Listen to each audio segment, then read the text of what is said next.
একটা ব্যক্তি একটা ময়না পাখি পালতো। একজন মালিক, সে একটা ময়না পাখি পালতো। ময়না পাখিটা সকালে যখন মালিক বের হয়ে যাচ্ছে, মালিককে বলতেছে, মালিক তুমি কই যাও?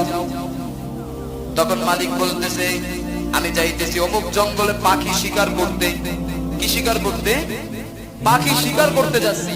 তখন ময়না বলতেছে, আচ্ছা ঠিক আছে, আপনি যেহেতু পাখি শিকার করতে যাচ্ছেন অমুক জঙ্গলে, ওই জঙ্গলে আমার কয়েকটা ভাই আছে।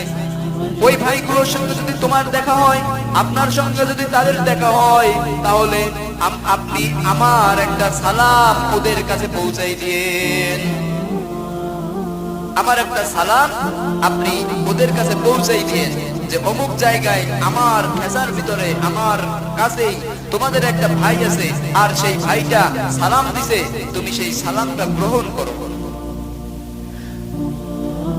যখন ওই মালিক জঙ্গলের ভিতরে ঢুকলো, জঙ্গলের ভিতরে ঢোকার পরে দেখতেছে ওই জঙ্গলের ভিতরে 8-10টা ময়না পাখি বসে আছে একটা ডালের উপরে। তখন ওই মালিক চিন্তা করলো, ওই যে আমার যে ঘরের যে ময়নাটা আছে, আমার দামি একটা পাখি ময়না, ও যেহেতু বলছে ওর যারা সাথী আছে বাইরে ওই জঙ্গলের ভিতরে দেখলে আমার একটা সালাম পৌঁছাই দিয়েন। তখনই ওই ময়নার মালিক সে ওই পাখিগুলোকে বলতেছে, হে ময়না, আমার ঘরেও তোমাদের মতন তোমাদের একটা ভাই আমার ঘরে আমার খেসার ভিতরে আটকানো আছে। তোমরা ওই পাখি ওই ময়না তোমাদেরকে একটা সালাম জানাইছে, তোমরা ওর সালামটাকে গ্রহণ করো। যখনই এই কথা বললো, বলার সঙ্গে সঙ্গে সালামটা যখন ওদের কাছে দেওয়ার সঙ্গে সঙ্গে ওই 10টা ময়না ঠাস করে পড়ে মরে গেল ওখানে। সাথে সাথে যখনই ওই সালামটা পাইল, পাওয়ার সঙ্গে সঙ্গে ওই 10টা ময়না ওই ডাল থেকে ঠাস করে মরে পড়ে গেল। তখন ওই মালিকের ভিতরে একটা চিন্তা ঢুকে গেল, ওর সালামের ভিতরে এত বিষ, কি বিষ যে আমি ওর সালামটা দেওয়ার মাত্র সাথে সাথে 10টা ময়না ছিল 10টাই মারা গেল।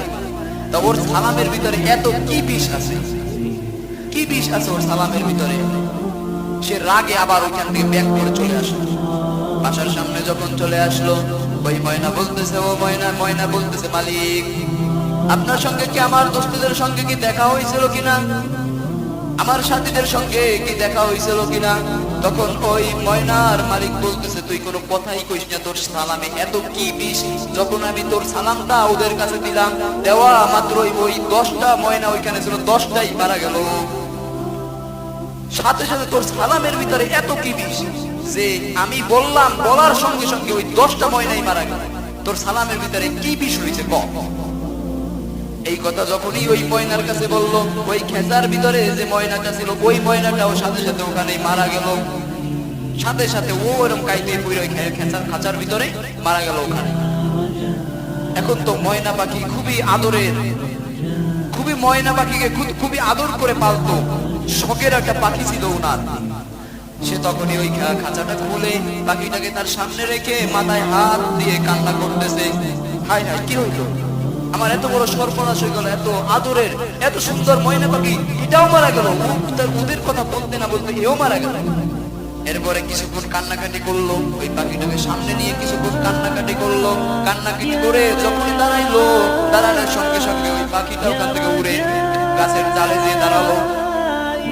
তখন তো সে অবাক হয়ে গেল, কি হলো ব্যাপারটা কি? আমিও ওদেরকে ওইভাবে বললাম, ওরাও মরে গেল, উড়ে বললাম ও মরে গেল। যখনই আমি দাঁড়ালাম, ও উঠে দৌড়ে গিয়ে গাছের ডালে দাঁড়ালো। তখন ওই ময়না পাখিরে জিজ্ঞাসা করতেছে, ও ময়না, তুই আমার সাথে এরকম গাদ্দারি কেন করলি? আমি করি নাই, আমার বন্ধুরা আমাকে মেসেজ দিছে, আমার বন্ধুরা আমাকে বলছে, তুমি দুনিয়াতে যদি আমাদের মতন ঘুরতে চাও, আমাদের মতো শান্তিতে চলাফেরা করতে চাও, তাহলে তুমি মরার আগে একবার মইরা যাও। তুমি মরার আগে একবার মইরা যাও, তাহলে তুমি আমাদের সাথে আবার আসতে পারবা, আমাদের সাথে হাসি ঠাট্টা খেলাধুলা এরকম ভাবে তোমার জীবন যাপন করতে পারবা। তেমনি ভাবে আলেম ওলামা যারা আছেন, দিনের দায়ী যারা আছেন, তারা বলতেছে তোমরা মরার আগে একবার মরো। তুমি মরা মানে কি ভাবে যদি চলতে চাও তুমি পারবা না, কারণ দুনিয়াটা তোমার জন্য হয়ে যাবে জেলখানা, মানে মরদ দেহ হয়ে যাবে।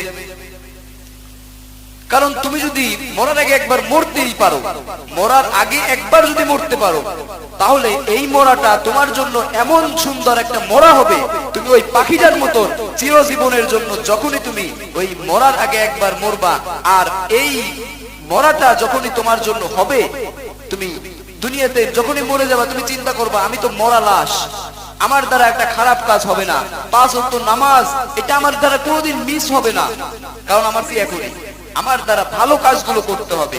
আমি যখন এই ভালো কাজগুলো করব, সুন্দরভাবে আমার জীবনটাকে যাপন করব, তখনই আমার কি হবে, তখনই যখন আমি মারা যাব, আমার লাশটা যখনই নিয়ে যাবে এই কবরে, নিয়ে যাওয়ার সঙ্গে সঙ্গে আমি সারা জীবনের জন্য, সারা জিন্দেগীর জন্য, আমাদের জন্য চিরদিনের জন্য ওই জান্নাতের দরজাটা খুলে যাবে। সালামুন আলাইকুম তিবতুম ফাদখুলুহা খালিদিন। তখনই ফেরেশতারা বলবে তুমি চিরদিনের জন্য জান্নাতে ঢুকে যাও, এই জান্নাত দিয়ে তোমার আর কোনোদিন বের হতে হবে না, তুমি সারা জীবন ঘোরো ফেরো খাও দাও, তোমার যা লাগবে তুমি নিয়ে যাও, জান্নাতের ভিতরে তোমার কোনো কিছুর অভাব হবে না, তুমি সারা জীবনের জন্য ওই পাখিটা যেমন জেলখানা থেকে বের হয়ে সারা জীবনের জন্য সে যতদিন দুনিয়াতে বেঁচে থাকবে ততদিনই ও আরাম আয়েশের সাথে ঘুরে ফিরে কাটাবে, তেমনি ভাবে যদি আমরা মরার আগে একবার মরতে পারি কোনোদিন আমাদের বের হওয়া লাগবে না। তিবতুম ফাদখুলুহা খালিদিন, তুমি চিরদিনের জন্য ঢুকে যাও, এখান থেকে তোমার আর বের হতে হবে না, কোনোভাবে বের হওয়া লাগবে না। এজন্য যেভাবে আলেম ওলামা যারা আছেন যেভাবেই চলতে বলে, যেইভাবে জীবনটাকে যাপন করতে বলে, সোহবত, এই যে প্রথমে আলোচনা করলাম সোহবত, যে সোহবতে আপনার সন্তানদেরকে ভালো ছেলেদের সঙ্গে চলাফেরা করতে দিবেন, ভালো মানুষের সঙ্গে চলাফেরা করতে দিবেন। একটা ভালো মানুষের সঙ্গে চলাফেরা করলে বিড়ালটা যেমনি ওই ভালো মানুষের সাথে চলাফেরা করার কারণে তার বিবেকটা কেমন হয়েছে, এটা ঘটনাই তো আমি বললাম। এরকম ভাবে দেখবেন কার সঙ্গে চলাফেরা করে, কার সঙ্গে উঠা বসা করে, নিজেও ভালোদের সঙ্গে চলাফেরা করবেন, নিজেও আলেম ওলামাদের সঙ্গে মহব্বতের সাথে থাকবেন, তাদের সঙ্গে চলাফেরা করবেন, দেখবেন একদিন না একদিন আপনার ভিতরে ওই সোহবতটা আল্লাহ রাব্বুল আলামিন ঢুকাই দিবে, একদিন না একদিন আপনার ভিতরেও ওই ভালো গুণটা আল্লাহ রাব্বুল আলামিন ঢুকিয়ে দেবে ইনশাআল্লাহ। আল্লাহ রাব্বুল আলামিন আমাদের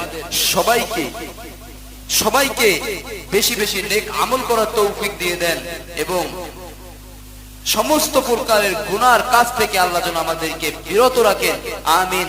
ওয়া আখিরু দাওয়ানা আনিল হামদুলিল্লাহি রাব্বিল